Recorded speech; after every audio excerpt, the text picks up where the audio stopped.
My name is Sheila Katzak.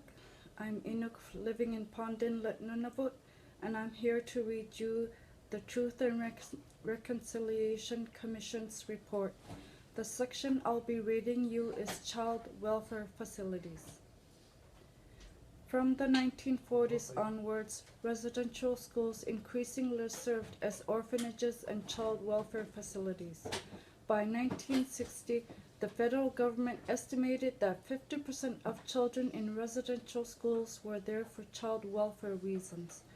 What has come to be referred to as the 60 Scoop, the dramatic increase in the apprehension of Aboriginal children from the 1960s onwards, was in some measure simply a transferring of children from one form of institution, the residential school, to another, the Child Welfare Agency. The schools were not funded or staffed to function as child welfare institutions. They failed to provide their students with the appropriate level of personal and emotional care children need during their childhood and adolescence. This failure applied to all students, but was of particular significance in the case of growing number of social welfare placements in the schools. Some children had to stay in the schools year-round because it was thought there was no safe home to which they could return. The residential school environment was not a safer or more loving haven. These children spent their entire childhoods in an institution.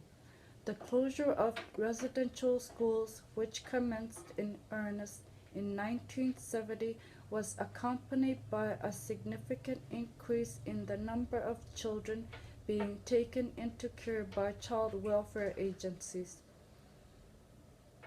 By the end of the 1970s, the transfer of children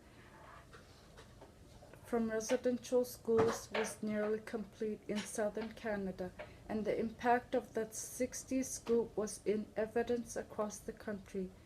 In 1977, Aboriginal children accounted for 44% of the children in care in Alberta, 51% of children in care in Saskatchewan, and 60% of the children in care in Manitoba. In those residences that remained in operation, the percentage of social welfare cases remained high.